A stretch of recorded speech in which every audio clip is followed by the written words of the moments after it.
Dictatorship is the absence of democracy. Dictatorship is the absence of freedom of speech. Dictatorship is the absence of freedom of the press.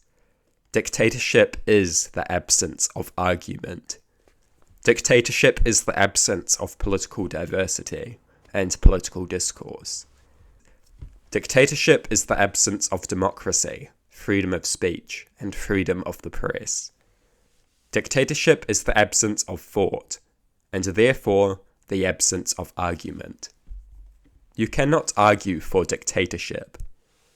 Dictatorship is hostile towards thought and argument. This is made very clear by the destruction of democracy, destruction of freedom of speech, and destruction of freedom of the press that defines the dictatorship. You cannot argue for dictatorship because dictatorship is hostile towards the very notion of argument. To argue for dictatorship is to imply the value of the very thing that you intend to destroy. To argue for dictatorship is to endorse the very thing you seek to eliminate. When you argue in favor of dictatorship, you recognize the value of debate and discourse. Dictatorship is defined by the destruction of debate and discourse. You cannot argue for dictatorship. Dictatorship is the absence of discourse and debate. Dictatorship is the antithesis of argument.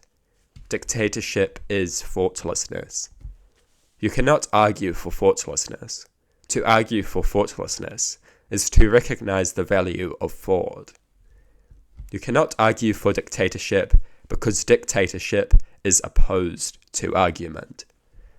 Dictatorship is obedience over discourse, loyalty over diversity, mindlessness over thought. You cannot argue for dictatorship because dictatorship hates the very idea of argument. You have committed an absurdity.